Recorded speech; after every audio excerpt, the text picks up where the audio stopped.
Hey there, fourth graders. So one thing that you see in your lessons that you will not really see on FSA is where you're having to do measurement conversions and you're dealing with fractions or mixed numbers. This is not something that's very common as far as FSA goes, but you do see it in your lessons, so I did want to touch on that in a video, okay? I'm going to just pick a couple of random examples and show you what you're doing, but again, this is not something that you're really going to be dealing with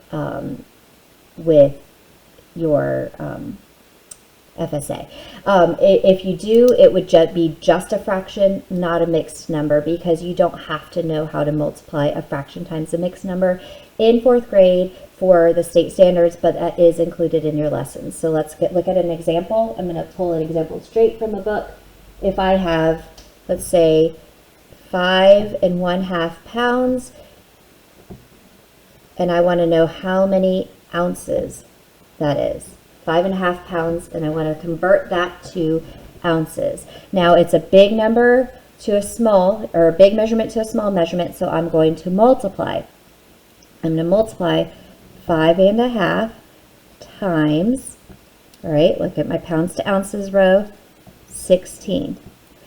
Now, what I'm going to tell you when it comes to multiplying mixed numbers is you want to split it into the whole number and the fraction. And you're going to multiply 16 times the whole number, and you're going to multiply 16 times the fraction, and then you're going to add those two totals together. So we're going to do 16 times 5, and we're going to do 16 times 1/2.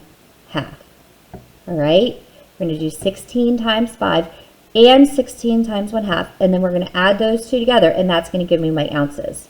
All right, so 16 times 5, I like to stack things better than looking at them sideways. 5 times 6 is 30, regroup my 3. 5 times 1 is 5, plus 3 is 8, so 16 times 5 is 80. 16 times 1/2 would be the same thing as 16 over 2, which we've learned is the same thing as 16 divided by 2, which equals 8. All right, and then I'm going to add 80 plus 8 to get the answer. 80 plus 8 is 88. So the answer would be 88 ounces. Okay? So I'm letting you guys look at that for a second. Remember, I'm doing the same strategy that I was doing with the whole numbers, but when it's a mixed number, I have to multiply times the whole number and times the fraction, and then add that together. Okay? You have to multiply times the whole number and times the fraction, and then add that together. Let's look at one more example. Let's say I have 4 1/2 feet, and I want to put that into inches. Now this is not something that's terribly uncommon for us to do, right? In the last video, or in a couple videos ago, I showed you how, like, if I have something that's 9 pounds 3 ounces, this is another way to represent that, right? 4 1/2 feet is the same thing as 4 feet 6 inches. So that is another way to represent that. So it's still something that you might use. Okay, I'm going to look at my feet to inches row, and I know that I'm going to have to do 4 times 12, and I'm going to have to do 1/2 times 12.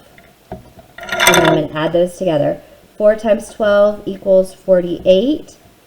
1/2 times 12 equals 12 over 2. Same thing as 12 divided by 2, which is 6. So then I'm going to do 48 plus 6 to get my total. 8 plus 6 is 14. 1 plus 4 is 5. So that would be the same thing as 54 inches. Okay? All right. So I'm going to let you guys look at this here for a second. If you need to, definitely rewatch this video. But it's just anytime you're seeing the mixed numbers, you're taking the whole number times the conversion, and then the fraction times the conversion, and adding them together. All right? All right, guys. I will see you guys in the next video. Bye!